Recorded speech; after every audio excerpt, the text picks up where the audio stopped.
Making It. How Love, Kindness and Community Helped Me Repair My Life. By J. Blades, with Ian Gittins. Read by Damian Lynch. Introduction. A Repair Job. If you have heard of me, the chances are that you know me from The Repair Shop on BBC One. I'm the jovial geezer in the flat cap who greets nervous visitors when they arrive in our workshop with treasured but damaged family heirlooms for us to repair. The show has become a phenomenon.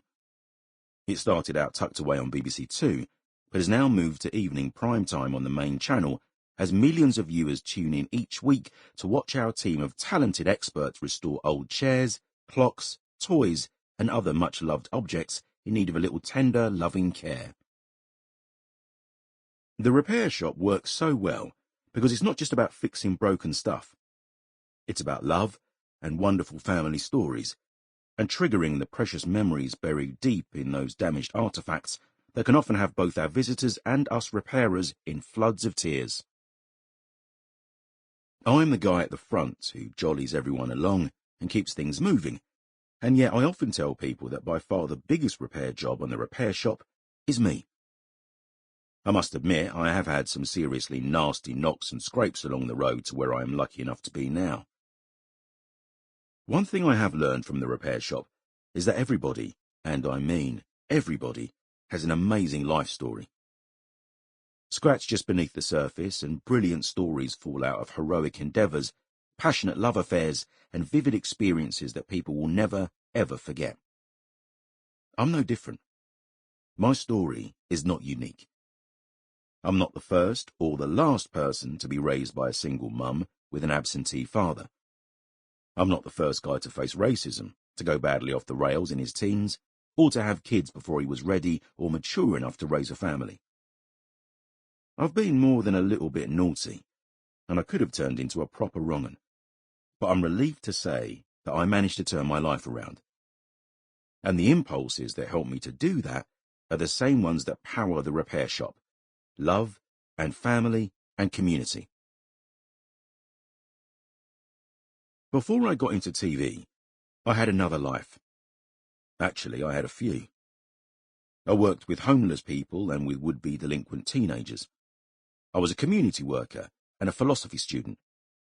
And after being on the wrong side of the law, I even found myself policing the police. Like everybody, I've fallen in love and seen relationships go wrong. I've done things that I've been proud of and made terrible mistakes. I even, not all that long ago, lost my way so catastrophically that I broke down and wondered if I wanted to carry on living at all. I found it intense and humbling to revisit my life's highs and lows for this memoir, but I'm so pleased that I have. With hindsight, I can now see that all of these things, good and bad, had to happen to me in order for me to finish up where I am now, where I was destined to be. There are many ways to make it, and I took the long way around. For a while, I was very broken, but for the last 30 years, I have mostly been trying to help people make or repair things. It might be furniture, it might be a relationship, it might even be themselves. I love working in the Repair Shop, but it is only one element of the many ups and downs of my life story so far.